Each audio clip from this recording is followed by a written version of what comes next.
तुम क्या चाहती हो? आरब कहता है। यही कि तुम ही मेरे बॉयफ्रेंड बनो। इशिका कितना कहते ही आरब के होंठों पर बड़ी सी मुस्कुराहट आ गई। पक्का तुम चाहती हो ना कि मैं तुम्हारा बॉयफ्रेंड बनूं? हाँ, मैं भी ऐसा ही चाहती हूँ। इशिका जल्दी से बोली। आरब के होंठों की मुस्कुराहट और गहरी हो गई। जब इशिका ने उसे इस तरह मुस्कुराते देखा और अपने कहे शब्दों पर गौर किया, तो उसने एक बार फिर अपनी आंखें बंद कर लीं और कहा कि सिर्फ रोनित को भगाने के लिए। आरब खुलकर हंस पड़ा। इशिका ने भी अपनी आंखें खोली और धीरे से हंसने लगी। इशिका को इस तरह सच्चे मन से हंसते हुए आरब आज पहली बार देख रहा था और अपनी इस निश्चल सी हंसी के साथ इशिका और भी प्यारी लग रही थी। आरब का दिल तो बस उसमें ही खोता जा रहा था और वह एकटक इशिका को देखे जा रहा था।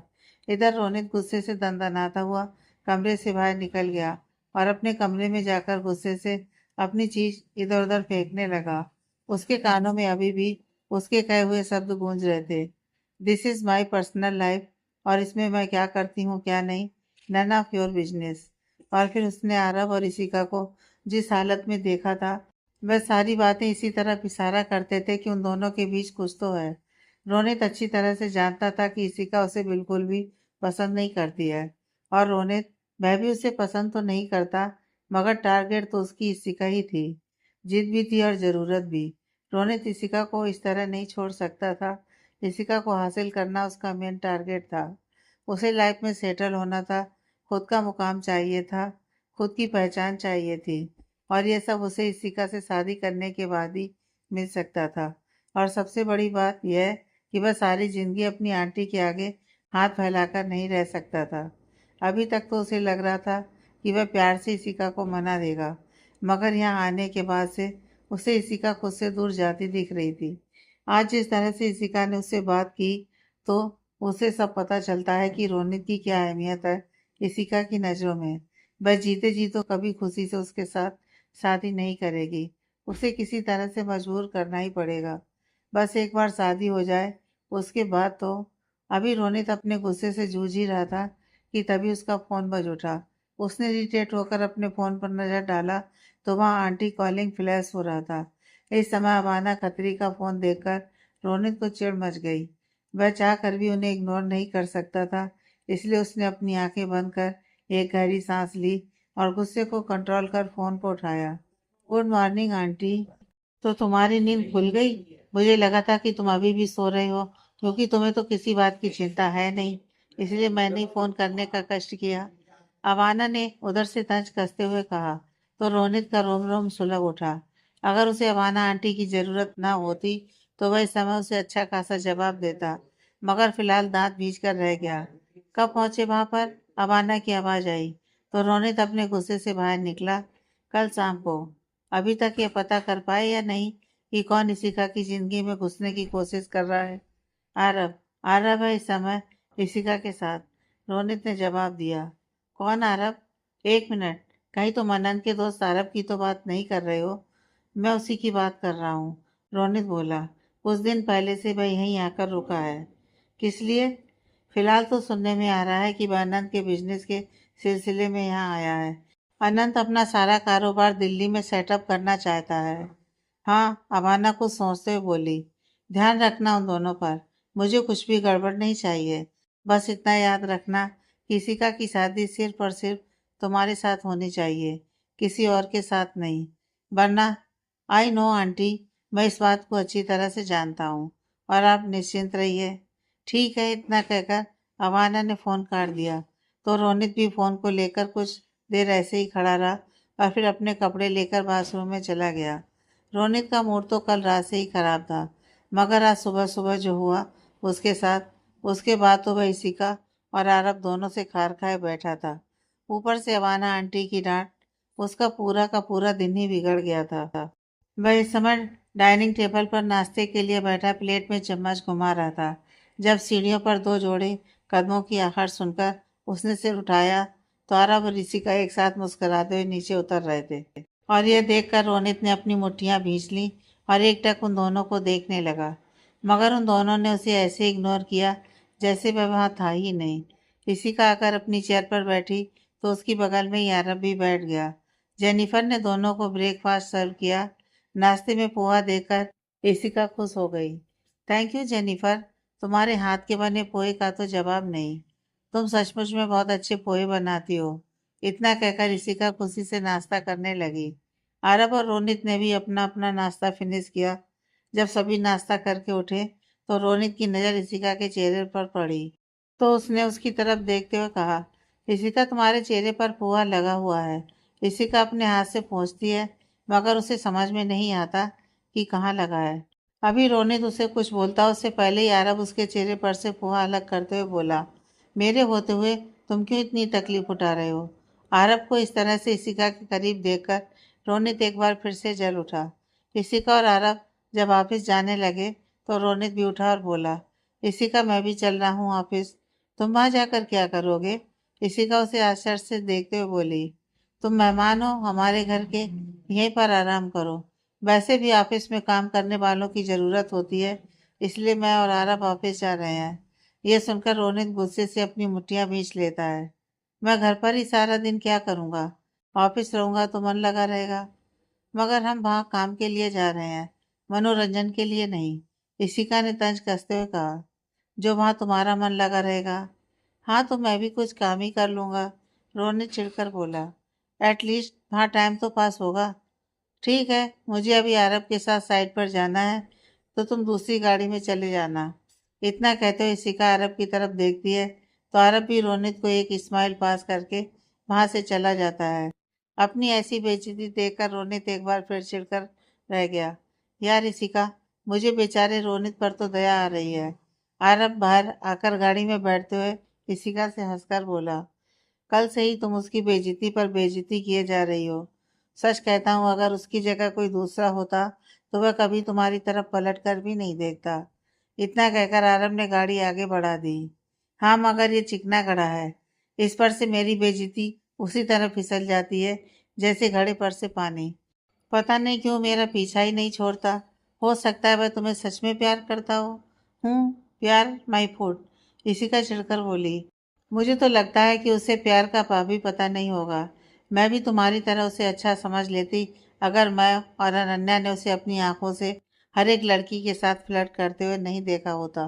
तो आए दिन वह नई नई लड़कियों के साथ दिखता है और तुम कह रहे हो कि वह मुझसे प्यार करता है। मुझे अच्छी तरह से पता है कि वह सिर्फ दौलत के लिए मेरे पीछे पड़ा है। वह मुझसे शादी करके मेरी कंपनी का मालिक बनना चाहता है। खुद से तो कुछ होता नहीं, इसलिए शॉर्टकट रास्ता अपनाना चाहता है। अभी वे दोनों कुछ दूर ही गए थे कि तभी इशिका की नज़र मिरर पर गई और उसने तुरंत अपनी गाड़ी को पहचान लिया, जिसमें रोनित उसका पीछा कर रहा था। ओह सिट, क्या हुआ। मैंने कहा ना, यह लंगूर हमारा पीछा नहीं छोड़ेगा। अब देखो वह हमारा पीछा कर रहा है। हो सकता है वह ऑफिस जा रहा हो। Okay let's see. इतना कहकर इशिका ने आरब की तरफ देखा और कहा, गाड़ी लेफ्ट घुमा लो। आरब ने भी उसकी बात मानते हुए गाड़ी को लेफ्ट घुमाया तो रोनित ने भी अपनी गाड़ी लेफ्ट घुमा दी। अब तो आरब को भी यकीन हो गया था कि रोनित हम दोनों का पीछा ही कर रहा है, क्योंकि ऑफिस का तो रास्ता सीधा था। आरब इशिका की बात मानते हुए गाड़ी को लेफ्ट घुमा लिया, मगर जब रोनित की गाड़ी भी उसके पीछे चल दी तो आरब को भी यकीन हो गया था कि रोनित उसका पीछा ही कर रहा है, क्योंकि ऑफिस का रास्ता तो सीधा था। अब क्या इरादा है, रोनित को अपने पीछे आते देखकर आरब मुस्कुराकर इशिका की तरफ देखा, जो परेशान सी अपनी आंखों को बंद किए बैठी थी। तुम इतनी परेशान क्यों हो। आरब इस तरह इशिका को परेशान देखकर बोला, इस घोंचू को समझ में क्यों नहीं आता कि मैं उसमें जरा सा भी इंटरेस्ट नहीं है। इशिका चिढ़ गई। अगर उसे समझ में नहीं आता है तो डोंट वरी, हम समझाएंगे। कैसे। बस तुम देखती जाओ और मेरा साथ देती जाओ। इतना कहकर आरब ने गाड़ी की स्पीड नॉर्मल की ताकि पीछे आते रोनित को उस पर शक न हो। उसकी स्पीड नॉर्मल होते देख रोनित, जो कुछ देर पहले ये सोच बैठा था कि इशिका की नज़रों में आ चुका है, अब निश्चिंत हो गया और शांति से गाड़ी चलाता रहा। कुछ देर बाद आरब ने गाड़ी एक होटल के पास जाकर रोकी और फिर उसने गाड़ी का दरवाज़ा खोला और फिर इशिका के हाथों में अपना हाथ डालते हुए बिल्कुल इस तरह होटल के अंदर गया जैसे वे दोनों कोई कपल हों। पीछे से आते हुए रोनित ने यह सब देखा तो वह जल भुन गया। फिर उसने होटल पर नजर डाली तो वह एक बेहद ही शानदार 5 स्टार होटल था। रोनित चुपचाप कार के अंदर बैठा रहा और ये सोचता रहा कि आखिर ये दोनों यहाँ आए क्यों हैं। जबकि आरव और ऋषिका रिसेप्शन हॉल पर जाकर वहां से रिसेप्शनिस्ट से कुछ पूछा और अंदर की ओर बढ़ गए। दरअसल ऋषिका की इस होटल में एक मीटिंग थी। वह मीटिंग अटेंड करने चली गई थी, जिसमें लगभग 1.5 घंटे लग गए थे। जबकि रोनित बाहर बैठा बैठा सोच रहा था कि आखिर पिछले 1.5 घंटे से ऋषिका और आरव होटल में क्या कर रहे हैं। और जब उससे बर्दाश्त नहीं हुआ तो वह भी होटल के अंदर गया और रिसेप्शनिस्ट से इशिका खत्री के बारे में पूछा। तो उसने बता दिया कि इशिका खत्री के नाम से होटल में एक स्वीट बुक है। यह सुनकर तो रोनित के होश उड़ गए। उसके दिमाग में गलत ख्याल आने लगे। उसे यकीन नहीं आ रहा था कि इशिका जैसी लड़की ऐसी भी हो सकती है जो होटल में रूम बुक करे। अभी यह सब खड़ा रोनित सोच ही रहा था कि तभी हाथों में हाथ पकड़े आरव और इशिका लिफ्ट से बाहर निकले। रोनित ने देखा तो फौरन खुद को छिपा लिया, मगर उनको देखकर ऐसा लगता था जैसे उन दोनों को यहाँ की कोई सुध ही नहीं है। वे दोनों तो खुद में ही मगन थे। मगर असल में सच यही था कि आरव की नज़र रोनित पर लिफ्ट से निकलते ही पड़ गई थी। इसलिए तो उसने जानबूझकर इशिका का हाथ पकड़ लिया था। रोनित आंखें फाड़ कर उन्हें देखता हुआ अभी खड़ा ही था कि आरव और इशिका गाड़ी में बैठकर वहां से चले गए। इस सीन को एक्सेप्ट करने में ही रोनित को लगभग 5 मिनट लग गए। मगर जब वह होश में आया तो अपनी गाड़ी की तरफ दौड़ा और वह फिर से अपनी कार को उन लोगों के पीछे दौड़ा दिया पूरी स्पीड में। और आगे जाकर कुछ मिनट में उन दोनों की कार रोनित की नज़र में आ गई। ओबराय मेंशन। सुबह का वक्त था जब सभी लोग डाइनिंग टेबल पर ब्रेकफास्ट के लिए बैठे हुए थे। अनन्या की तबीयत इधर कुछ दिनों से ठीक नहीं लग रही थी। उसका चेहरा भी कुछ बुझा बुझा सा लग रहा था। ये देखकर ननंद की मम्मी ने कहा, क्या हुआ अनन्या बेटा, तुम इतनी बीमार जैसी कैसे लग रही हो? तुम्हारी तबीयत तो ठीक है ना? जी माँ जी, मैं बिल्कुल ठीक हूँ। बस ऐसे ही कुछ अच्छा नहीं लग रहा है। ठीक है, तुम लोग नाश्ता कर लो, उसके बाद जाकर डॉक्टर को आज दिखा देना। मैं कई दिनों से नोटिस कर रही हूँ तुम्हारे चेहरे से रौनक ही गायब है। आनंद तभी बड़े पापा बोले, कम से कम तुम तो ध्यान दिया करो अनन्या पर। पत्नी है तुम्हारी, उसे आज ही डॉक्टर के पास ले जाओ और ले जाकर अच्छे से चेकअप कराओ। जी बड़े पापा। मैं ऑफिस से आने के बाद अनंत अभी बोलने ही वाला था कि उसके बड़े पापा बोले, ऑफिस जाने के लिए और भी लोग हैं। एक दिन अगर नहीं जाओगे या लेट से जाओगे तो ज़्यादा नुकसान नहीं हो जाएगा। मम्मा की तो तबीयत खराब होगी ही ना बड़े दादू। तभी आन्या बोली, मम्मा आजकल खाना भी ठीक से नहीं खाती हैं और उन्हें वोमिटिंग भी हो जाती है। आन्या की बातें सुनकर सभी ने एक दूसरे को देखा और फिर हल्के से मुस्कुरा दिए। अभी अनन्या अपने प्लेट में नाश्ता निकाल ही रही थी कि तभी उसे जोर से मितली आई और वह बाथरूम की तरफ भाग गई। सभी अनन्या को देखने लगे तो अनंत तुरंत बोला, मम मुझे सच में नहीं पता था कि उसकी इतनी तबीयत खराब है। इतना कहकर वह उठने ही वाला था कि उसकी मम ने कहा बैठ जाओ। वह हैरानी से सबकी ओर देखने लगा तो सभी मुस्कुरा रहे थे। मॉम डैड, अनन्या की तबीयत खराब है तो आप सब इतना मुस्कुरा क्यों रहे हैं? तो जाकर डॉक्टर को दिखा दो, उसके बाद तुझे खुद ही पता चल जाएगा। क्या पता चल जाएगा? आनंद अबूझा सा बोला। जब पता चलेगा तब हमें भी बता देना देवर जी। नीलम भाभी हंसते हुए बोली। तो आनंद चिढ़ गया, यहाँ उसकी इतनी तबीयत खराब है और आप लोगों को मस्ती सूझ रही है। फिर वह अनन्या के पीछे गया। उसके जाते ही सभी खिलखिलाकर हंस पड़े। अनन्या बाथरूम में उल्टी करने के बाद पस्त सी पड़ी हुई थी। ये सब कब से हो रहा है? तुमने मुझे बताया क्यों नहीं? वह उसका मुंह धुलाते हुए फिक्र में बोला। बस कुछ दिनों से, अनन्या कमजोर सी आवाज में बोली। मुझे लगा कि यह सब कुछ ऐसे ही नॉर्मल है, खुद ही ठीक हो जाएगा, मगर अब तो कुछ ज्यादा ही हो रहा है। मैं तुम्हारे लिए यही नाश्ता ले आता हूँ, तुम कुछ खा लो, उसके बाद डॉक्टर के पास चलते हैं। मुझे भूख नहीं है आनंद, कुछ भी खाने की इच्छा नहीं हो रही है। इनफैक्ट खाने की स्मेल से ही मुझे वोमिटिंग हो जा रही है। ठीक है फिर जूस पी लो। इतना कहकर आनंद बाहर चला गया और उसने अनन्या के लिए एक गिलास जूस ले आया, जिसे अनन्या नाना करते हुए पीने लगी। थोड़ी देर में आनंद भी नाश्ता कर अनन्या को लेकर डॉक्टर के पास चला गया।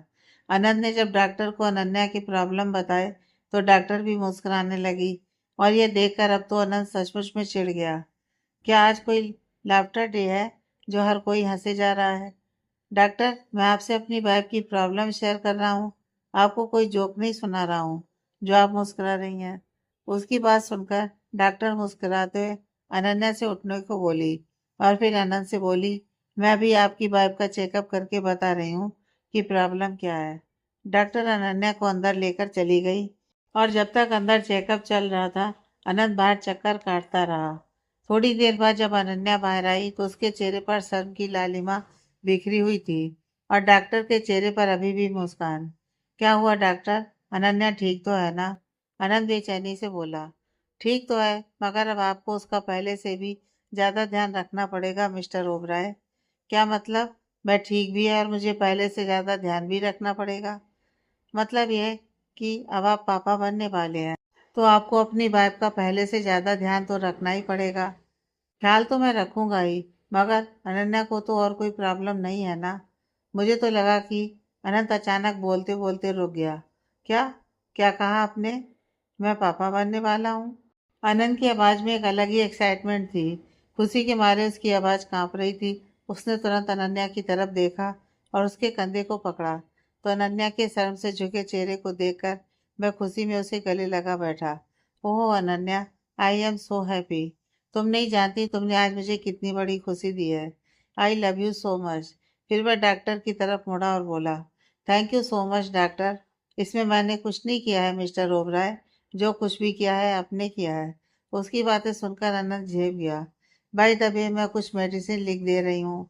आप उन्हें टाइम पर देते रहिएगा और इनके खान पान के साथ इनके आराम पर भी ध्यान दीजिएगा।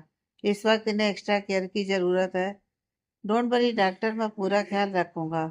इतना कहकर अनंत ने अनन्या को गोद में उठा लिया तो अनन्या चौंक गई और बोली, अनंत छोड़िए मुझे। बिल्कुल नहीं, अब तुम्हें बिल्कुल आराम करना है। अगर कहीं आना जाना भी हुआ तब तुम मेरी गोद में ही चलोगी। ये देखकर अनन्या शर्मा गई तो वही डॉक्टर खिलखिलाकर हंस पड़ी। अनंत वापस ओबराय मेंशन पहुंचा तो भी वह अनन्या को अपनी गोद में उठा लिया। उसे ऐसा करते देख अनन्या बोली, क्या कर रहे हैं अनंत, छोड़िए मुझे। घर में सभी लोग देखेंगे तो क्या कहेंगे? यही कहेंगे कि मैं अपनी बीवी का ख्याल रख रहा हूँ और तुम बिल्कुल चुपचाप रहो। अनंत उसकी तरफ देखे बिना ही बोला और पैर से कार का डोर बंद कर आगे की तरफ बढ़ गया। अनंत जब हॉल में पहुंचा तो वहां सभी लोग बैठे थे। उन्हें देखकर अनन्या ने अपनी आंखें बंद कर ली और अपना चेहरा अनंत के सीने में छुपा लिया। जबकि अनंत चुपचाप अंदर आया और अनन्या को एहतियात से सोफे पर बिठाने लगा। अनंत की गोद में अनन्या को देखकर सभी चौंक गए और परेशान होते हुए बोले, क्या हुआ नंद? अनन्या ठीक तो है? उसे चोट लगी है क्या? तुम लोगों का कोई एक्सीडेंट हो गया था? अरे कुछ तो बोलो। बारी बारी से सभी अपने अपने सवाल दोहराने लगे तो अनंत अनन्या को आराम से सोफे पर बैठाते हुए बोला, आप सभी मुझे बोलने देंगे तभी तो मैं बोलूंगा। तू अनन्या को गोद में क्यों उठाए चल रहा है? अनंत की मॉम ने कहा तो अनंत बोला, क्योंकि अनन्या को डॉक्टर ने अब आराम करने के लिए कहा है। हाँ वही तो बोल रही हूँ। क्या हुआ उसे? नीलम भाभी भी परेशान होकर बोली। उनकी बातें सुनकर अनंत नीलम भाभी के पास गया और उनके गले में अपने दोनों हाथ डालकर बोला, आपका प्रमोशन हुआ है। अनंत की मुस्कुराहट और उसकी बात सुनकर सभी असमंजस में भरकर कभी एक दूसरे का चेहरा तो कभी अनंत और अनन्या को देखने लगे, क्योंकि अनंत की बातें उनके सर के ऊपर से गुजर रही थी। बड़ी मम्मी तो गुस्से में अनंत को छोड़कर अनन्या के पास चली गई और उसे चारों तरफ देखते हुए बोली, बेटा तुम ठीक तो हो ना? तुम्हें कोई चोट आई है? क्या हुआ है तुम्हें? क्यों डॉक्टर ने तुम्हें आराम करने के लिए कहा है? उनकी बातें सुनकर अनन्या एक बार फिर शर्माकर अपनी गर्दन नीचे झुका दी। अगर मेरा प्रमोशन हुआ है तो अनन्या गोद में क्यों चल रही है? और प्रमोशन किस चीज का हुआ है मेरा? नीलम भाभी अभी भी चकराई हुई थी। सुबह तो आप सबको सब कुछ पता चल रहा था और अभी सभी बेवकूफ बने हुए हैं। मतलब? नीलम भाभी के जहन में अचानक ही धमाका हुआ। सच्ची? नीलम भाभी खुशी से उछल पड़ी। मुच्ची, आनंद भी बोला तो वह उसे छोड़कर अनन्या के पास चली गई।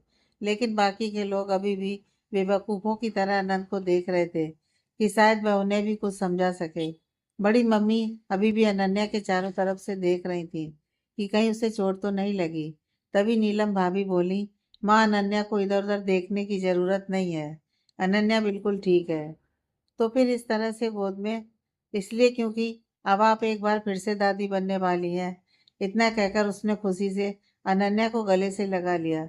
जबकि नीलम की बातें सुनकर सब आश्चर्य के साथ साथ खुशी से एक दूसरे को देखने लगे। एक पल को तो सब उसी तरह खड़े रह गए जैसे खड़े थे, फिर एक दूसरे को बधाई देने लगे। जहाँ घर की सारी लेडीज अनन्या की तरफ चली गईं, वहीं जेंट्स अनंत को घेर कर खड़े हो गए। और अब ना चाहते हुए भी इस वक्त अनंत शर्मा गया, जब बड़े पापा उसे गले से लगा दिए और बोले, थैंक यू इस घर को इतनी सारी खुशियाँ देने के लिए। उसके पापा और चाचू ने भी गले लगाकर उसे बधाई दी। आदर्श भैया ने उसे गले लगाया और कहा, वेल डन अनंत, अब कमर कस लो डबल ड्यूटी के लिए। डोंट वरी भाई, इस वाली ड्यूटी में मैं आपकी पूरी हेल्प करूंगा। तभी रोहित बीच में आकर अनंत को गले लगाता हुआ बोला, आखिर आपने मुझे फिर से चाचू बनने का मौका जो दिया है, अब इतनी बड़ी खुशी आपने दी है तो इतना तो हम आपके लिए कर ही सकते हैं। भाभी की देखभाल आप कर लेना और उन्हें खुश रखने की पूरी जिम्मेदारी मेरी। उसकी बात सुनकर आदर्श और आनंद दोनों ही हंस पड़े। यहाँ रोनित अभी भी आरव और इशिका के पीछे लगा हुआ था और यह देखकर इशिका ने अपना सिर पीट लिया। इससे बड़ा बेशरम और ढीठ इंसान मैंने पहले कभी नहीं देखा है। शर्म नाम की चीज तो उसे छूकर भी नहीं गुजरी है, और सेल्फ रिस्पेक्ट क्या होता है इसे तो शायद पता भी नहीं होगा। उसकी बातें सुनकर आरव मुस्कुरा दिया। अब क्या, उसे इस तरह मुस्कुराता देख इशिका चिढ़ गई। अब इतने सालों से वह तुम्हें चाहता है तो एक दिन में तो तुम्हारा पीछा नहीं छोड़ देगा। वक्त लगेगा इसे भी एक्सेप्ट करने में कि तुम मुझसे नहीं बल्कि मुझसे प्यार करती हो। अब क्या करें, ऑफिस चलते हैं, आरव बोला। मेरे ख्याल से उसके लिए भी आज का झटका काफी हो गया। इशिका ने भी धीरे से हाँ में अपना सिर हिला दिया। थोड़ी देर में वे दोनों ऑफिस पहुंच चुके थे। अब आजकल चूंकि रोज आरव इशिका के साथ ऑफिस आ रहा था तो किसी भी स्टाफ ने कोई खास ध्यान नहीं दिया, मगर जैसे कि पता था कि रोनित अभी तक नहीं पहुंचा था, इसलिए रिसेप्शनिस्ट से इशिका ने कहा कि वह जैसे ही ऑफिस आता है तुरंत मुझे खबर करना। इतना कहकर वो अपने केबिन में चली गई। उसके केबिन में आते ही सुमित उसे आज का शेड्यूल बताने लगा और फिर इशिका अपने काम में बिजी हो गई। आरव यहाँ आकर कुछ तो वह इशिका की मदद कर दिया करता था और फिर कुछ अपने नए ऑफिस का वर्क भी स्टार्ट कर दिया था, इसलिए वह भी अपने काम में बिजी हो गया। अभी उन्हें आए हुए 10 मिनट भी नहीं बीता था कि रिसेप्शनिस्ट का फोन आया। मैम रोनित सर आ गए हैं, इशिका ने कहा उसे मेरे केबिन में भेज दो। रिसेप्शनिस्ट ने फोन रख दिया। रोनित सर, आपको इशिका मैम ने अभी बुलाया है अपने केबिन में। रोनित भी इशिका से बात करना चाहता था, इसलिए वह भी बिना समय गंवाए फौरन इशिका के केबिन में चला गया और धड़ाम से दरवाजा खोल दिया। दरवाजा खोलने की आवाज सुनकर इशिका ने अपनी नजर सामने उठाई तो रोनित को गुस्से से लाल देखा। उसका ऐसा रवैया देखकर इशिका भी गुस्से से बोली, ये क्या बदतमीजी है रोनित, और तुम अब तक थे कहाँ? रोनित, तुमने तो कहा था कि तुम ऑफिस आने वाले हो, मगर जब मैंने पूछा तो पता चला कि तुम सुबह से ऑफिस आए ही नहीं। मैं क्यों नहीं आया यह बात छोड़ो, मगर तुम अभी तक बाहर क्या कर रही थी? रोनित उसकी आंखों में देखते हुए व्यंग से कहा। तो इशिका भी गुस्से से बोली, ये किस लैंग्वेज में मुझसे बात कर रहे हो तुम? मैं कहाँ थी तुम्हें पता नहीं है क्या? मुझे कैसे पता होगा? सुबह ही तो बताया था मैंने कि मुझे कुछ काम से जाना है, इसलिए ऑफिस देर से आऊंगी। और वह काम कहीं आरव के साथ रंगरेलियां मनाना तो नहीं था? क्या बकवास कर रहे हो तुम? इशिका का चेहरा इस वक्त गुस्से से लाल था। हालांकि वह रोनित को यही बताना चाहते थे अपनी हरकतों से, मगर रोनित ने जिस बेशर्मी के साथ ये बात कही वह इशिका को बर्दाश्त नहीं हुआ। इतना भड़क क्यों रही हो? मैंने ऐसा क्या कह दिया? तुम्हें शर्म नहीं आती ऐसी घटिया बातें करते हुए? जब लोगों को शर्म नहीं आती होटल में रूम बुक करने में, तो मुझे क्यों शर्म आएगी कहने में? रोनित भी जोर से बोला। तो तुम हमारा पीछा कर रहे थे? अब इशिका का भी सुर बदल गया। मैं पीछा? नहीं, रोनित बकाया एक पल को, मगर फिर बोला, हाँ तुम्हारी और आरब की हरकतें देखने के बाद मैंने तुम्हारा पीछा किया और मेरा शक बिल्कुल सही निकला। मैंने तुम दोनों को होटल के रूम में जाते देखा जहाँ से तुम लोग 1.5 घंटे बाद निकले हो। मैं जान सकता हूँ कि इतनी देर तुम दोनों रूम में क्या कर रहे थे? और ये जानने वाले तुम होते कौन हो? मैं अपनी लाइफ में क्या कर रही हूँ क्या नहीं कर रही हूँ, ये मेरी प्रॉब्लम है, तुम्हारी नहीं। इसलिए तुम चुपचाप अपना काम करो। मुझ पर ध्यान देने की या मेरा पीछा करने की कोई ज़रूरत नहीं है। बकवास बंद करो इशिका, मैं तुम्हारा मंगेतर हूँ और बहुत जल्द हमारी शादी होने वाली है। ये ख्याली पुलाव पकाना बंद करो रोनित। और तुम मेरे मंगेतर कब से हुए, जब हमारी सगाई ही नहीं हुई है। और फाइनली मैं तुम्हें आज बता दूं, मैं आरब से प्यार करती हूँ। आरब और मैं एक दूसरे से बहुत ज़्यादा प्यार करते हैं। और अगर मैं शादी करूँगी तो सिर्फ आरब से, तुम जैसे घटिया इंसान से नहीं, इशिका ने रोने से कहा। अब अगर तुम्हारी गलतफहमी खत्म हो गई हो तो निकलो मेरे ऑफिस से। एक बार तुम अपने घर वालों से भी तो पूछ लो, क्या वे लोग एक्सेप्ट करेंगे एक दो कौड़ी के नौकर को। रोनित व्यंग से बोला। रोनित का इस तरह अरब को नौकर बोलना इशिका को बिल्कुल भी सहन नहीं हुआ। तो इशिका भी गुस्से से बोली, उसकी औकात तो कम से कम दो कौड़ी की भी है, मगर तुम खुद क्या करते हो। तुम्हारी कितने कौड़ी की औकात है जो अपना पेट पालने के लिए भी दूसरों के घर पड़े रहता है। और जब मेरे घर वाले तुम्हें एक्सेप्ट कर सकते हैं तो उसे क्यों नहीं। इशिका की बातों से रोने तिल मिलाकर रह गया। उसकी तिलमिलाट देखकर इशिका आगे बोली, आरब तुमसे लाख गुना अच्छा है।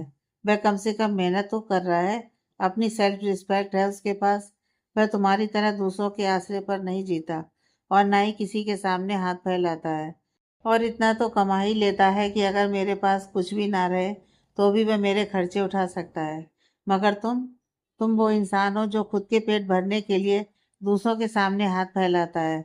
शादी करने का ख्वाब देख रहे हो मुझसे, मेरे खर्चे एक दिन के लिए भी उठा पाओगे। रोनित दांत पीसते शिका को देखने लगा। अब अगर मुझे घूरना बंद हो गया हो तो get out from my office, Ishika गुस्से से चीखी। तुम्हें और आरब को तो मैं अच्छी तरह से देख लूंगा, तुम दोनों को। इतना कहकर रोनित इशिका के ऑफिस से निकल गया। इशिका भी अपना सर पकड़कर अपनी कुर्सी पर वापस बैठ गई। यह रोनित सचमुच में उसका सिर दर्द है। रोनित गुस्से से तमतमाया हुआ ऑफिस से बाहर निकल गया और अपनी गाड़ी में जाकर बैठ गया। कुछ देर तक तो वह अपना सिर पकड़कर बैठा रहा और सोचता रहा कि आगे क्या करें।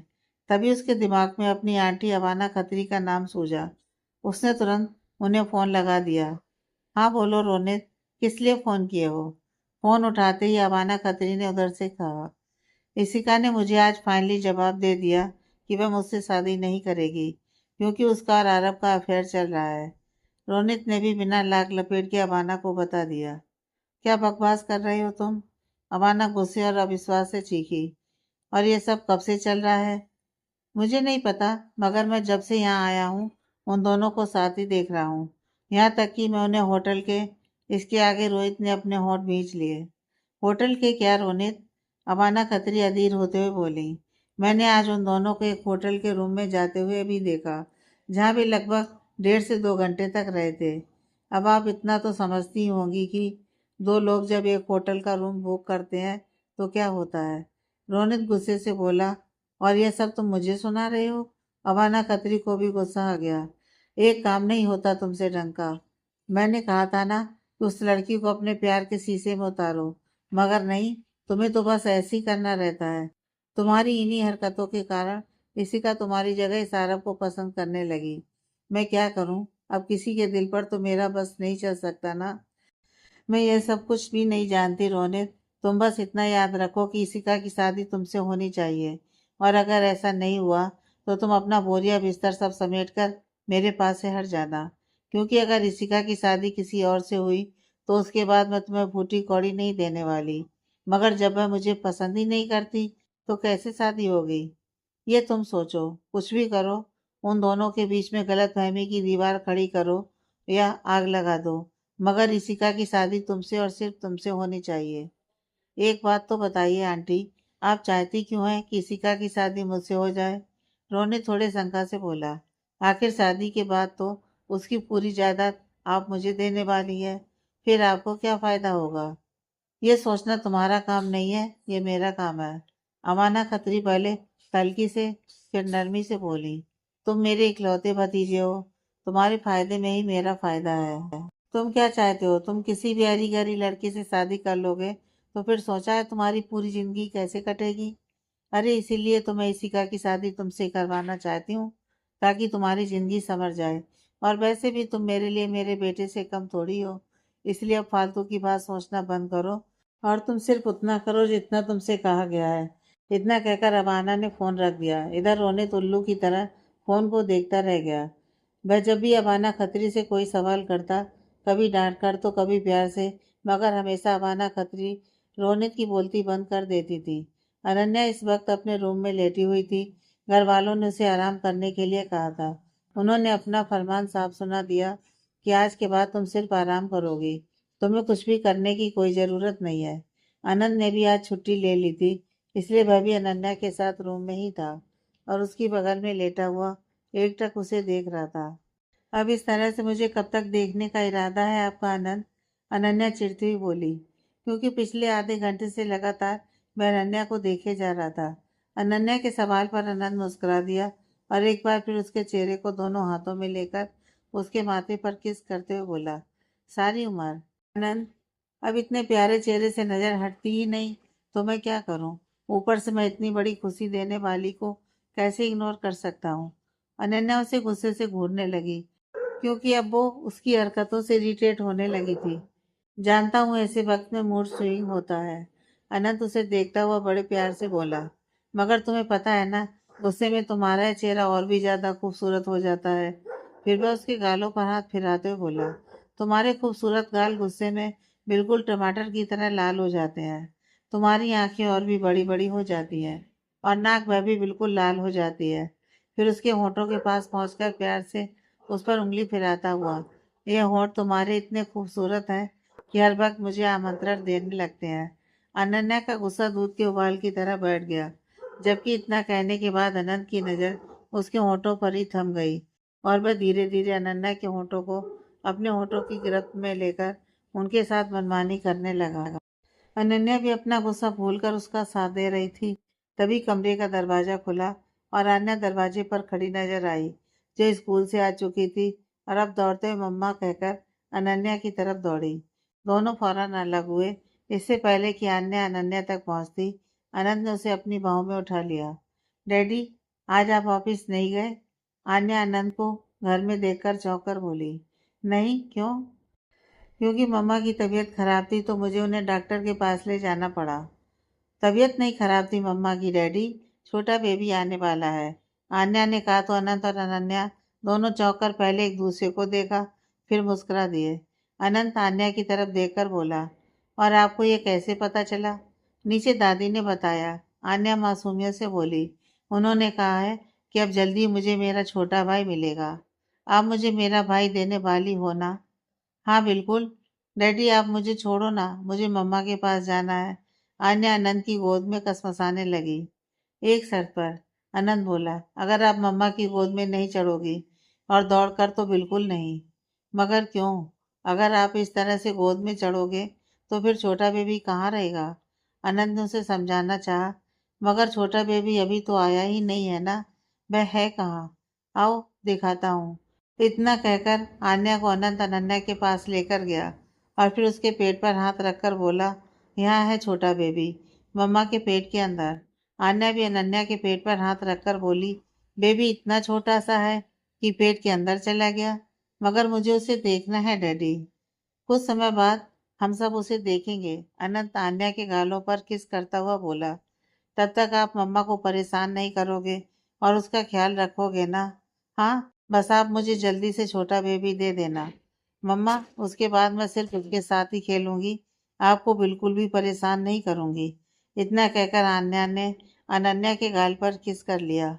आन्या की बातें सुनकर दोनों मुस्कुरा दिए। रोने से बात करने के बाद इशिका का मूड इतना बिगड़ चुका था कि वह पूरे दिन ऑफिस में कोई और काम नहीं कर सकी, जबकि सब बातों से अनजान आरव ऑफिस आवर्स खत्म होने के बाद इशिका के केबिन में गया ताकि दोनों घर जा सकें। जैसे उसने केबिन का दरवाजा खोला तो उसने देखा कि इशिका अपने सर पर हाथ रखे बैठी हुई थी। यह देखकर आरव इंटरकॉम पर 2 कॉफी लाने का ऑर्डर दिया और खुद विजिटर चेयर पर बैठ गया। उसे आया देखकर इशिका सीधी हुई और टाइम देखते हुए बोली, हाँ चलो, वक्त हो चुका है। इतना कहकर इशिका उठने ही वाली थी कि आरव ने उसका हाथ पकड़कर वापस बैठा दिया और बोला, मैंने कॉफ़ी मंगवाई है, पीकर चलते हैं। इशिका कुछ नहीं बोली और वापस से बैठ गई। इतनी देर में प्यून 2 कॉफ़ी ले आया। आरव ने उसे वापस भेज दिया और इशिका के आगे कप बढ़ाते हुए बोला, पी लो, मूड ठीक हो जाएगा। इशिका को भी इस वक्त कॉफ़ी की तलब महसूस हो रही थी, इसलिए उसने बिना कुछ कहे चुपचाप कॉफ़ी ले लिया और पीने लगी। आरव उसे एकटक देख रहा था। जब थोड़ी देर की प्रतीक्षा के बाद भी इशिका कुछ नहीं बोली तो आरव ही बोला, क्या बात है, तुम इतनी परेशान क्यों लग रही हो? कुछ खास नहीं, रोनित ने कुछ कहा। अब तक आरव को इतना एहसास तो हो ही चुका था कि इशिका का ज्यादातर मूड रोनित की वजह से ही खराब होता है। इशिका चुप रही। क्या कहा उसने? इशिका अभी भी खामोश रही तो आरव बोला, देखो इशिका, जीवन में कोई ना कोई ऐसा होना चाहिए जिसके साथ तुम अपने दिल की बातें शेयर कर सको। अगर इसी तरह सारी बातें तुम अपने दिल में ही दबा कर रखोगी तो वह दिन दूर नहीं जब तुम डिप्रेशन का शिकार हो जाओगी। इसलिए प्लीज अपने दिल की बातें कहना सीखो। किससे कहूँ? अगर तुम इस काबिल समझो तो मुझसे कह सकती हो अपने दिल की बात। इशिका उसे एकटक देखने लगी। जानता हूँ हम दोनों की शुरुआती रिश्ते अच्छे नहीं थे, पर अब अगर तुम्हारी मर्जी हो तो हम दोस्त बन सकते हैं। Would you be friend with me? इतना कहकर आरव ने अपना हाथ आगे बढ़ा दिया। कुछ पल तो इशिका उसके बढ़े हुए हाथों को देखती रही, मगर फिर मुस्कुराकर उसने भी अपना हाथ आगे बढ़ा दिया और फिर दोनों ने कसकर एक दूसरे का हाथ पकड़ लिया। फ्रेंड्स, इसी बात पर आओ सेलिब्रेट करते हैं। इतना कहकर आरव ने अपने कॉफी का मग ऊपर कर चीयर्स कहा तो इसका भी मुस्कुराते हुए उसके कप से अपना कप टकराती है और फिर दोनों मुस्कुराकर कॉफी पीने लगते हैं। इशिका को यूं मुस्कुराता देखकर आरव के दिल को भी जैसे राहत मिली। कुछ देर बाद मैं बोला, अब तो मुझे बता सकती हो कि रोनित ने ऐसा क्या कहा जो तुम इतनी परेशान हो गई? इशिका का मूड एक बार फिर उसकी बातों को याद करके अपसेट हो गया। मैं आरब की तरफ देखी और बोली, बात कुछ खास नहीं है, बस हमने जो दिखाए वह देखने के बाद वह कुछ ज़्यादा ही ओवर रिएक्ट कर बैठा। मेरे साथ तुम्हारा दिखाना उसे हजम नहीं हो रहा है, इसलिए गंदी गंदी उल्टी कर रहा था। वह तो करेगा ही, आरब मुस्कुराते हुए बोला। आखिर उसके हाजमे को हमने ही तो खराब किया है, तो मुझे भी नहीं लगता कि उस बात को लेकर तुम्हें परेशान होना चाहिए। हाँ, इशिका ने बस इतना ही कहा और चुपचाप कॉफी पीने लगी। इशिका को इस तरह उदास देखना आरब को अच्छा नहीं लग रहा था, इसलिए वह उसका मूड ठीक करने के लिए बोला, मुझे बस यहाँ आप कुछ दिन ही रुकना है। चलो ना, आज फिर कहीं घूमने चलते हैं। कहाँ चलोगे? ये तुम्हारा शहर है, यहाँ जो अच्छा लगे वहाँ मुझे तुम ले चलो, मगर किसी ऐसी जगह चलना जहाँ कपल चलते हैं। मतलब? किसी का कंफ्यूज हो गई। यहाँ से जाने से पहले हमें रोनित को पक्का यकीन दिलाना होगा कि हम कमिटेड हैं। अगर वह हमें सिर्फ एक बार देखेगा तो हो सकता है उसे लगे कि हम झूठ बोल रहे हैं, मगर वह बार बार हमें साथ देखेगा तो वह अच्छी तरह से समझ जाएगा कि हम लोग कमिटेड हैं। अगर ऐसी बात है तो चलो, आज रात मैं तुम्हें यहाँ के क्लब में ले चलती हूँ। यस राइट, आरब बोला। क्लब? वह भी हम दोनों जाएंगे तो रोनित पक्का वही समझेगा जो हम उसे समझाना चाहते हैं। अभी तक इसी का जिसका मूड खराब था, रोनित को जलाने की बात सुनकर उसके चेहरे पर भी मुस्कान आ गई और उसे मुस्कुराता देख आरब के होठों पर भी मुस्कान आ गई। उसके बाद वह दोनों वहां से निकल गए। यहाँ अनन्या प्रेग्नेंट क्या हुई, जैसे उसके लिए खुशियों का झूला ही लग गया हो। हर कोई बस उसी की तीमारदारी में लगा हुआ था। अब सुबह सुबह जब अनन्या उठकर जैसे ही नीचे आती है, फटाफट खुद आनंद की मॉम उसके लिए जूस लेकर अपने हाथों से पिलाती हैं। अनन्या मुस्कुराते हुए, अभी उसने जूस खत्म भी नहीं किया था कि तभी बड़ी माँ फलों से भरा हुआ प्लेट लाकर उसके सामने रख देती हैं। अनन्या बेटा, बच्चे की सेहत के लिए फल बहुत जरूरी हैं। अनन्या मुस्कुराते उसे भी खा लेती है। सबको अपनी इतनी परवाह करते देख उसे अच्छा लग रहा था। अनन्या को याद आ रहा था कि कैसे उसकी खुद की माँ उसके आगे पीछे इसी तरह चलती थी जब वह बिना कुछ खाए कॉलेज जाने लगती थी। अनन्या बेटा, ये खा लो। अनन्या बेटा, वह खा लो। अनन्या को ऐसा महसूस हो रहा था जैसे उसके पुराने दिन लौट आए हों। वह भी फल खा ही रही थी कि नीलम भाभी को बड़ी माँ ने आवाज दी, नीलम बेटा, वह मेवे का हलवा तो लेकर आना जो मैंने अनन्या के लिए बनाए हैं। यह सुनकर अनन्या बोली, अभी नहीं बड़ी माँ, अभी तो मेरा पेट भर गया। अरे, ऐसे कैसे भर गया? और अगर भर भी गया है तो तुम्हारा भरा है, मेरे बच्चे का तो नहीं भरा है। उसे भी तो भूख लगी होगी, उसके लिए खा लो। यह सुनकर अनन्या को थोड़ा अजीब लगा, लेकिन उसने मन मारकर वह प्लेट का हलवा भी लेकर खाने लगी, मगर पेट में जगह न होने की वजह से थोड़ा थोड़ा ही खा रही थी। इस पर बड़ी माँ ने उसके हाथों से चम्मच लिया और खुद उसके मुंह में पूरा भरा चम्मच डालते हुए बोली, क्या चिड़िया चूजे की तरह दाना चुग रही हो? बड़ी माँ प्लीज, मेरा पेट भर गया है, अनन्या ने किसी तरह कहा। तो बड़ी माँ डांटते हुए बोली, चुप, आजकल की लड़कियां सिर्फ पतले होने पर ध्यान देती हैं। लेकिन एक बात कान खोल कर सुन लो, इस समय तुम्हारी मनमानी नहीं चलेगी। सवाल मेरे बच्चे का है, अगर उसे पूरी खुराक नहीं मिली तो वह कमजोर हो जाएगा। इसलिए बिना किसी ना नुकर के ये खाओ। अनन्या ने बेचारा सा मुंह बना लिया। अभी तक सबका प्यार, जो उसे खुशियों का हिंडोला नजर आ रहा था, अब सजा लग रहा था। नीलम भाभी, जहां अनन्या का चेहरा देखकर उन्हें हंसी आ रही थी, वहीं उस पर दया भी आ रही थी, क्योंकि वह भी इन सबसे गुजर चुकी थी। और यही कारण था कि दोबारा उसने फिर कभी नाम नहीं लिया प्रेग्नेंट होने के लिए। प्यार भी जब हद से ज्यादा बढ़ जाता है तो वह किसी अत्याचार से कम नहीं लगता है। उसी समय अनंत ऊपर से आया तो उसने देखा कि कैसे सभी अनन्या को जबरदस्ती खिलाए जा रहे हैं। वह नीलम भाभी के पास जाकर पूछा, ये क्या हो रहा है भाभी? नीलम भाभी ने जवाब दिया, प्यार देवर जी, अनन्या और उसके बच्चे के लिए सभी अपना प्यार दिखा रहे हैं। इतना कहकर नीलम भाभी हंस दी। अनंत ने अनन्या की तरफ देखा, जो बेचारी सा मुंह करके अनंत की तरफ आस भरी नजरों से देख रही थी कि कुछ तो करो। अनंत को अनन्या की हालत पर हंसी भी आ रही थी और तरस भी। वह तुरंत उन सबके बीच जाकर बोला, बड़ी माँ, आप सभी आजकल अनन्या के चक्कर में मुझे भूलते जा रहे हैं। ऐसा कुछ भी नहीं है अनंत। तो अभी तक मेरा नाश्ता कहाँ है? आप सभी अनन्या को खिलाने में यह भी भूल गई कि मुझे ऑफिस जाना है। मैं अभी तुम्हारे लिए नाश्ता लगवाती हूँ। इतना कहकर उसकी माँ मुड़ गई। तब तक अनंत बड़ी माँ के हाथ से हलवे का कटोरा लेते हुए बोला, तब तक मैं इसे ही खा लेता हूँ, आप ही मुझे दीजिए। बोलने के साथ ही अनंत ने कटोरे से फटाफट सारा हलवा खुद खा लिया। और बड़ी माँ, अरे तुम दूसरा ले लो, यह अनन्या के लिए है, कहती ही रह गई। जबकि अनन्या ने राहत की सांस ली और आंखें बंद कर भगवान का शुक्रिया अदा किया। फिर कृतज्ञ भाव से एक नज़र अनंत की ओर देखा, तो अनंत ने भी इशारे से ये जता दिया कि मैं तुम्हारे साथ हूँ। अनंत ने उस समय तो अनन्या को बचा लिया, मगर यह सब तो अभी शुरुआत भर था। हलवे को खाने के बाद अनंत ऑफिस चला गया और अनन्या अपने रूम में आराम करने, यह सोचकर कि चलो खाने से पीछा छूटा। मगर अभी घंटे भर भी कमरे में आए हुए नहीं हुआ था कि बड़ी माँ अनन्या के लिए फिर से सुबह का नाश्ता लेकर आ गई। यह देखकर अनन्या को रोना आ रहा था, मगर वह रो भी नहीं सकती थी, क्योंकि बड़ी माँ बड़े प्यार से उसे खाने के लिए कह रही थी। बड़ी माँ उसे प्यार से समझाते हुए अपने हाथों से खिलाने लगी और अनन्या को ना चाहते हुए भी नाश्ता फिनिश करना पड़ा। उनके जाने के बाद अनन्या ने अपने रूम का डोर अंदर से बंद किया और चुपचाप आराम करने बिस्तर पर चली गई। उसे लगा था कि अगर कहीं दरवाजा खुला रहा तो फिर उसके लिए कोई कुछ ना कुछ खाने के लिए लेकर आ जाएगा। दिल्ली में शाम को जब आरव और ऋषिका तैयार होकर अपने रूम से निकले तो रोनित उन्हें देखता ही रह गया। जहां आरव ने ब्लैक पैंट और शर्ट के साथ स्टाइलिश जैकेट डाला हुआ था, वहीं ऋषिका क्रॉप टॉप और मिनी स्कर्ट में अपनी खूबसूरती का कहर ढा रही थी। रोनित ने जब उसे इस तरह तैयार देखा तो वह तुरंत ऋषिका के पास गया और बोला, कहाँ जा रही हो तुम? तुमसे मतलब? ऋषिका ने भी उसे तपाक से जवाब दिया तो रोनित गुस्से से तिलमिला गया। पर आरव मुस्कुराते हुए बोला, वह दरअसल हम लोग आज क्लब जा रहे हैं। क्लब? रोनित हैरानी से बोला, मगर क्यों?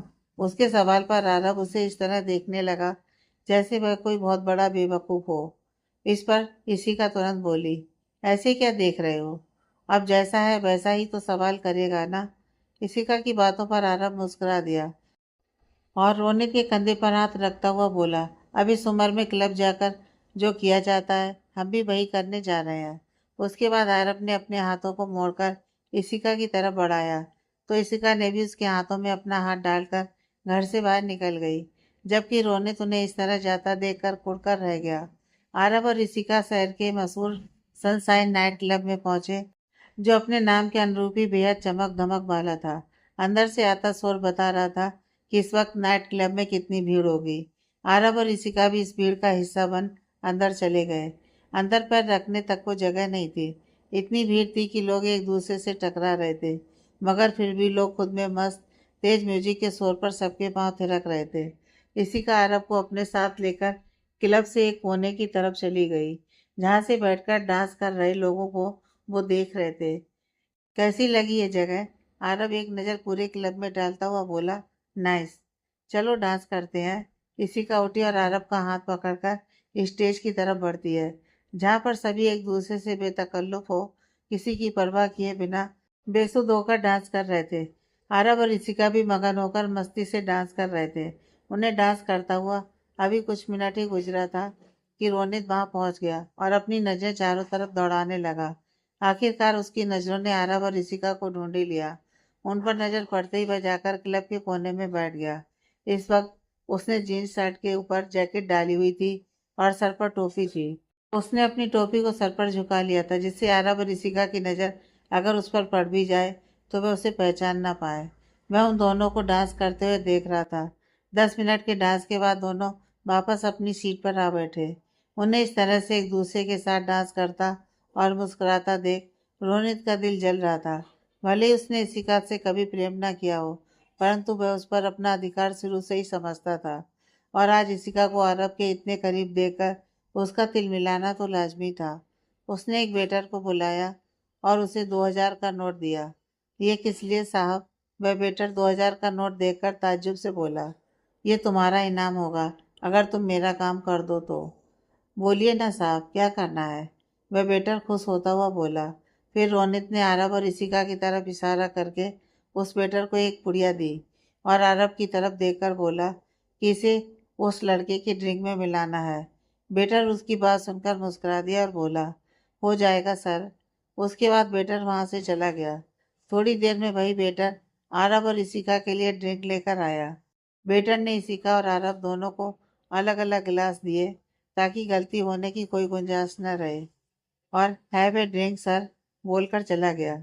आरब और ऋषिका दोनों ने अपने गिलास को उठाकर चीयर्स कहा और फिर जैसे ही मुंह से लगाने को हुए, एक लड़खड़ाता हुआ इंसान वहां आया और ऋषिका से टकरा गया, जिसकी वजह से ऋषिका की ड्रिंक नीचे गिर गई।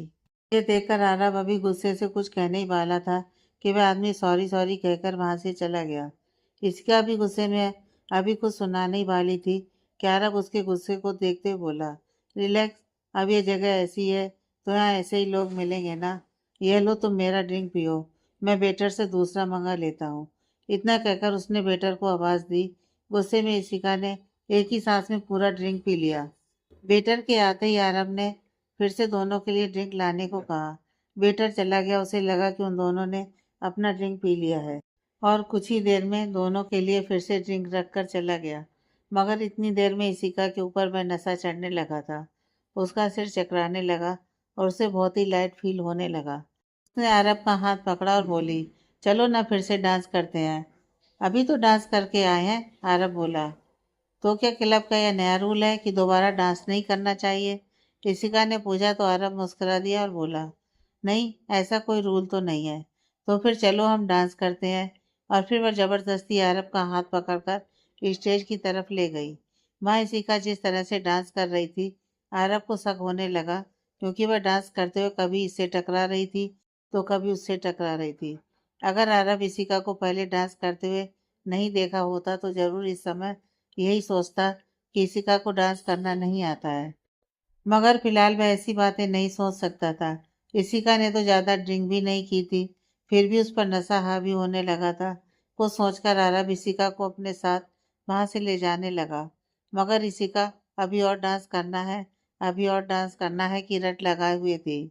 बड़ी मुश्किल से अरब इशिका को गाड़ी तक बाहर ले आया और उसे जबरदस्ती गाड़ी में बिठाया और खुद दूसरी तरफ जाकर स्टीयरिंग संभालता उससे पहले इशिका दरवाजा खोलकर बाहर निकल गई और गाड़ी के बोनट पर चढ़ गई। उसके बाद गाड़ी की छत पर और वहीं डांस करने लगी। इशिका को इस तरह से डांस करता देख आरब ने अपना सिर पीट लिया। इशिका, नीचे उतरो, लोग देख रहे हैं हमें। आरब ने एक नज़र अपने चारों ओर डालते हुए कहा, क्योंकि बहुत सारे लोग इशिका के इस तरह डांस करने पर वहां जमा हो गए थे। तो देखने दो उन्हें, मुझे भी डांस करना आता है। और वह फिर से डांस करने लगी। हुलाला हुलाला हुलाला, तू है मेरी फैंटेसी। हाँ, तुम बहुत अच्छा डांस करती हो, हम घर चलकर डांस करेंगे।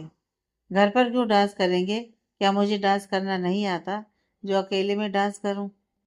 फिर लोगों की तरफ देखते हुए, मुझे डांस करना आता है ना। हाँ, सबने एक साथ कहा। देखा, इन सबने कहा हाँ मुझे डांस करना आता है। तभी आरब ने सभी को घूर कर देखा और कहा, चुपचाप जाइए आप सब यहाँ से। यहाँ क्या तमाशा हो रहा है?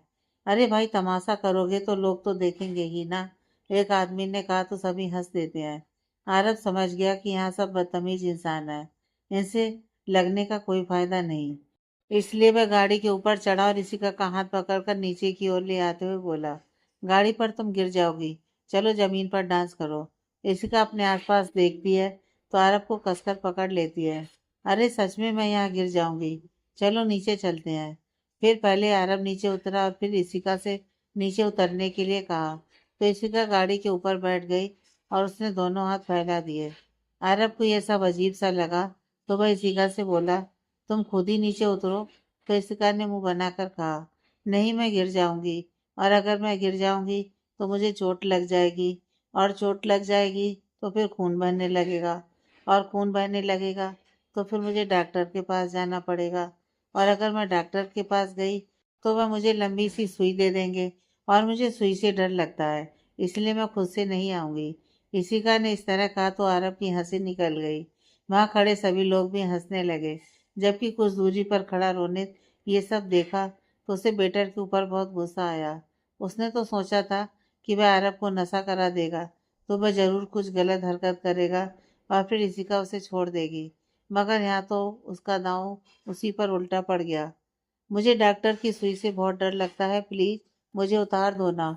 इशिका ने अपनी दोनों बाहें फैलाकर आरब से इतनी मासूमियत से कहा कि इस समय उससे ज्यादा मासूम पूरी दुनिया में कोई नहीं हो सकता था। आरब ने उसके दोनों हाथों को पकड़कर नीचे उतारा तो वह फिर से डांस करने लगी। बड़ी मुश्किल से आरब ने उसे गाड़ी में बिठाया और इस बार उसने उसकी तरफ का डोर लॉक कर दिया था। इससे पहले कि इशिका दूसरी तरफ से नीचे उतरती, आरब झट से खुद बैठकर गाड़ी स्टार्ट कर दिया। मुझे डांस करना है, मुझे डांस करना है, तुम बहुत गंदे हो। इशिका बार बार आरब के हाथों को स्टीयरिंग पर से हटाकर चीख रही थी। गाड़ी रोको, मुझे डांस करना है, डांस। इशिका स्टॉप। आरब उसकी हरकतों से इरिटेट होकर चीखा, बिल्कुल चुप हो जाओ तुम, हम घर चल रहे हैं, उसके बाद जितनी मर्जी उतना डांस कर लेना। नहीं, मुझे अभी डांस करना है, इशिका प्लीज, एक्सीडेंट हो जाएगा। लेकिन मुझे डांस करना है अभी। इशिका रोने लगी तो आरब ने अपना सिर पीट लिया। हे भगवान, मैं क्लब आया ही क्यों। अभी आरब से इशिका की हरकतें उसे संभाले नहीं संभल रही थी। तुम गाड़ी रोक रहे हो या नहीं? रोको वरना मैं गाड़ी से कूद जाऊंगी। इशिका विंडो के कांच खोलकर बाहर की तरफ लटकती हुई बोली, तो घबराकर आरब ने गाड़ी रोक दी और इशिका को वापस से सीट पर बिठा दिया। फिर विंडो बंद कर दिया। इशिका दरवाजा खोलने की कोशिश करने लगी, मगर जब नहीं खुला तो वह आरब से बोली, खोलो इसे, खोलो, मुझे डांस करना है। आरब ने इशिका के दोनों हाथों को पकड़कर अपनी तरफ खींचा और बोला, पहले यह बताओ, तुमने आज पहली बार शराब पी है क्या? अगर नहीं पीना था तो पी ही क्यों? अब मुझे परेशान कर रही हो। आरब के इस तरह से तेज बोलने पर इशिका बुक्का फाड़कर रोने लगी। तुम बहुत गंदे हो, मुझे डांटते हो। उसके इस तरह रोने से आरब और भी परेशान हो गया। वह तुरंत इशिका के मुंह पर हाथ रखा और बोला, चुप हो जा मेरी माँ, मैं तुझे नहीं डांट रहा हूँ, मैं प्लीज चुप हो जा। तभी इशिका ने उसके हाथों को काट लिया। अरब जोर से चीखा। इशिका दोनों हाथों से ताली पीट पीट कर बिल्कुल बच्चे की तरह हंसने लगी, और इशिका को इस तरह हंसता देखकर अरब उसकी हंसी में गुम हो गया। अपना दर्द तो वह अब उसे याद ही नहीं रहा। जब इशिका ने देखा कि अरब उसे डांट भी नहीं रहा है तो वह अपने दोनों कान पकड़कर बोली, सॉरी, तुम्हें दर्द हो रहा है। अरब ने अपना सिर नामे हिलाया। तुम बहुत अच्छे हो। इतना कहकर इशिका ने उसके दोनों गालों को पकड़कर जोर से हिला दिया। उसकी इस तरह की हरकतें देखकर अरब हंसने लगा। तभी इशिका ने गाना ऑन कर दिया और गाना बजने लगा, धिताना धिताना धिताना। अभी अरब कुछ रिएक्ट कर भी पाता कि इशिका दरवाजा खोलकर बाहर निकल गई। इशिका, इशिका रुक जाओ। मगर इशिका तब तक कार से उतरकर सड़क पर आ चुकी थी और अब वह गाने की धुन के साथ नाचने लगी।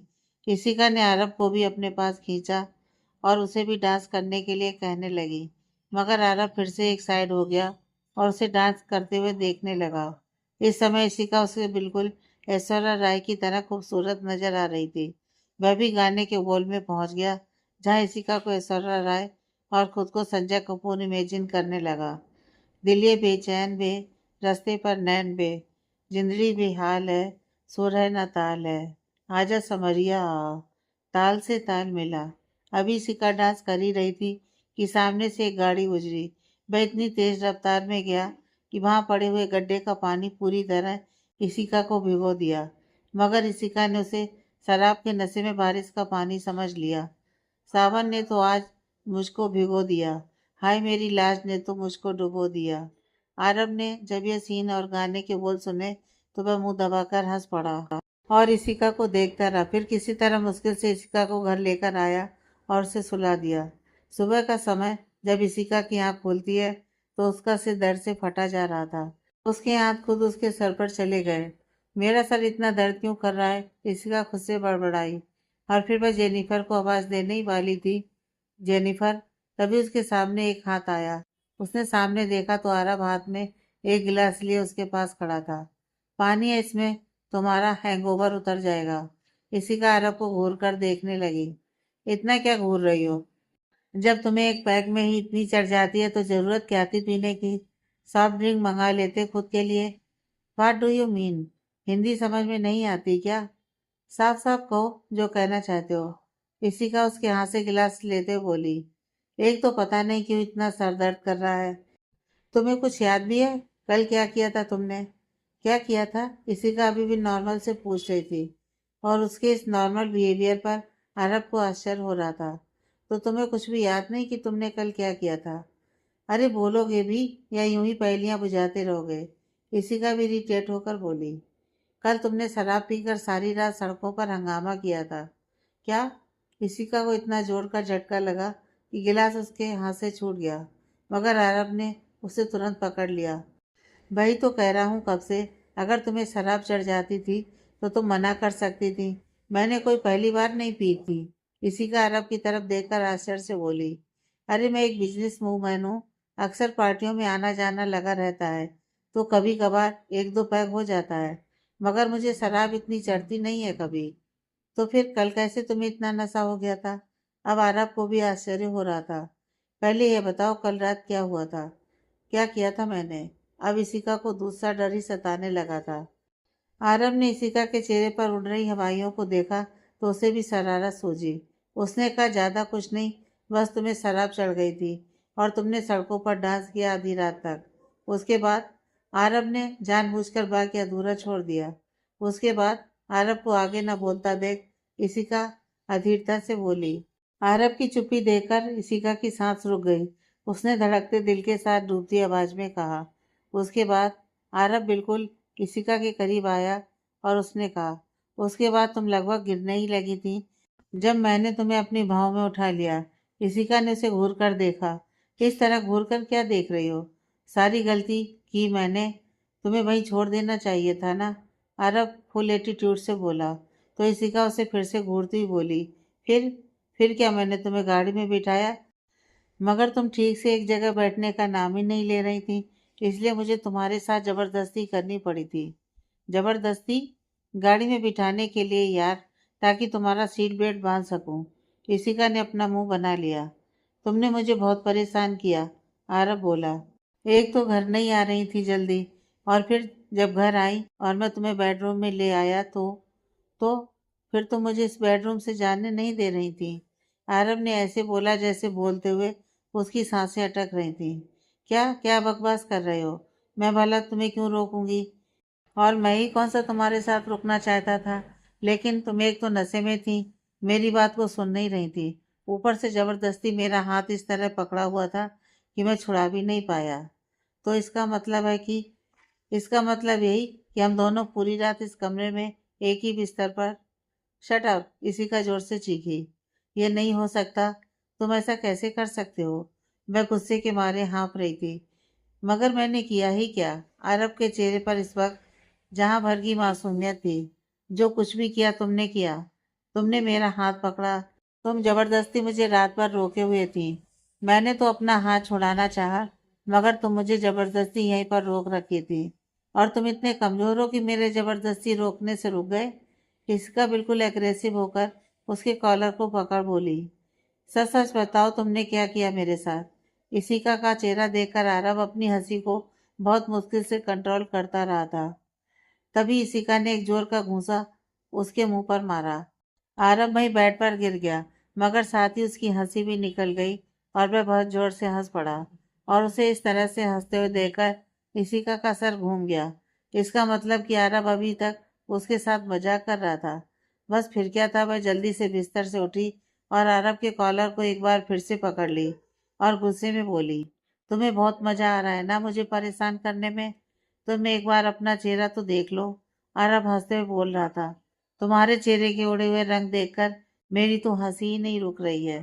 तुमने सच में मान लिया कि मैं तुम्हारे साथ एक कमरे में रात गुजारने का रिस्क लूंगा? पता चला अगली सुबह मेरी हड्डियां भी मिलेंगी या नहीं। क्या मतलब है तुम्हारा? तुम्हें मैं इतनी खूंखार लग रही हूँ? इसी का पूरी तरह से चिढ़ चुकी थी। तुम्हें तो मैं अभी बताती हूँ। इतना कहकर वह एक बार फिर से अरब की तरफ झपटी, तो अरब उससे बचने के लिए अपने दोनों हाथों को उसके हाथों में रखकर उसे पलट दिया। और अब इशिका नीचे बेड पर थी और अरब उसके ऊपर। इशिका के दोनों हाथ अरब के हाथों में थे। वह उन्हें कंट्रोल कर रहा था, क्योंकि इशिका उसे छोड़ देने के लिए बहुत मचल रही थी। स्टॉप इशिका, अगर तुम इसी तरह गुस्सा करती रही तो मैं तुम्हें सारी जिंदगी नहीं छोड़ने वाला हूँ। आरब ने उसे धमकी दिया तो इशिका गुस्से से अपना सर जोर से उसके सर से टकरा दी। आरब ने दर्द के मारे अपनी आंखें बंद कर ली। इशिका, क्या कर रही हो? आरब ने उसे और जोर से पकड़ लिया और अब आरब इशिका के बेहद करीब था। कुछ देर तक तो इशिका मचलती रही, मगर फिर जब उसने देखा कि वह नहीं छूट सकती है तो उसने मचलना बंद कर दिया और अपने आप को ढीला छोड़कर अपनी आंखें बंद कर लीं। इशिका इस वक्त थककर गहरी गहरी सांसें ले रही थी। आरब की नज़र उसके इस तरह सांस लेने की वजह से उसके उठते गिरते सीने पर पड़ी, तो एक पल को वह फ्रीज हो गया। उसकी नज़र न चाहते हुए भी इशिका के सीने पर एक टक लगी हुई थी। इशिका ने जब कुछ देर बाद अपनी आंखें खोली और आरब को इस तरह से खुद को देखते हुए पाया, तो उसे भी अपनी स्थिति का भान हुआ और एक बार वह फिर से मचलने लगी, तो जैसे आरब को भी होश आया। मगर उसका दिल बिल्कुल भी इस वक्त इशिका से दूर होने का नहीं कर रहा था। इस वक्त उस पर एक अलग ही नशा छाया हुआ था। अब उसकी नजरें इशिका के सीने से हटकर उसके चेहरे को देखने लगी और फिर फिसलते हुए उसकी नज़र उसके होठों पर आकर टिक गई। इशिका भी उसकी नज़रों को महसूस कर रही थी और अब उसके अंदर कपकपी सी छूट रही थी, मगर बावजूद इसके अब उसका विरोध खत्म हो चुका था। न जाने एक ऐसा एहसास था कि आरब को इस तरह एकटक देखते हुए इशिका भी उसे एकटक से देखने लगी। और आरब, वह तो इस वक्त बिल्कुल भी अपने सेंस में नहीं था। एक खुमारी उसके ऊपर हावी होती जा रही थी। वह धीरे धीरे इशिका के फोटो की तरफ बढ़ने लगा। इशिका भी उसे एकटक देखते हुए उसमें ही खो गई थी। और जब उसने आरब को अपनी तरफ बढ़ते देखा तो विरोध करने की जगह उसने अपनी आंखें बंद कर लीं। अभी इससे पहले कि आरब उसके होठों को छू भी पाता, दरवाजे पर एक दस्तक हुई। दरवाजा खटखटाने की वजह से दोनों को ही अपनी स्थिति का भान हुआ। आरब की नज़र जैसे ही इशिका पर गई, उसे एहसास हुआ कि वह क्या करने जा रहा था। वह इस तरह से पीछे हटा जैसे उसे बिच्छू ने डंक मार दिया हो। दरवाजे पर फिर से दस्तक हुई। आरब तुरंत उठा और दरवाजा खोलकर बिना इशिका की तरफ देखे ही दरवाजा खोलकर कमरे से बाहर चला गया। दरवाजे पर जेनिफर थी। वह अरब को इस तरह से जाते हुए देखकर आश्चर्य में पड़ गई। फिर उसने इशिका की तरफ देखा, जो बिस्तर पर अभी भी पड़ी हुई थी। उस पर नजर पड़ते ही जेनिफर की आंखों में शरारत उभर आया और वह गाने लगी, हम तुम एक कमरे में बंद हो और चाबी खो जाए। इशिका ने उसे देखा तो पहले घूरा फिर हंस पड़ी। क्या बात है इशिका मैम, रोमांस चालू है? बकवास बंद कर अपनी। इशिका ने जेनिफर को डांटा। मेरी जिंदगी में इन सब चीजों के लिए कोई जगह नहीं है। मैं सिर्फ बिजनेस के लिए बनी हूँ। ये कहते हुए उसकी आंखों में एक अजीब सा दर्द भरा हुआ था, जिसे जेनिफर ने भी नोट किया, मगर फिर अपनी बातों से माहौल को बदलते हुए अपनी आंखों को मटकाते हुए बोली, लेकिन यहाँ के हालात तो कुछ और ही कह रहे हैं। दरअसल परिवार से दूर रहने की वजह से इशिका अपने साथ काम करने वाले को ही अपना परिवार समझती थी और उन्हीं के साथ खुश रहती थी। वह लोग भी इशिका को अपने मालिक की तरह नहीं, बल्कि अपने दोस्तों की तरह देखते थे, इसलिए ज़्यादा घुले मिले थे। और जेनिफर तो कुछ ज़्यादा ही मुँह लगी थी इशिका की, इसलिए कुछ भी बात कहने से पहले वह सोचती नहीं थी। Next part.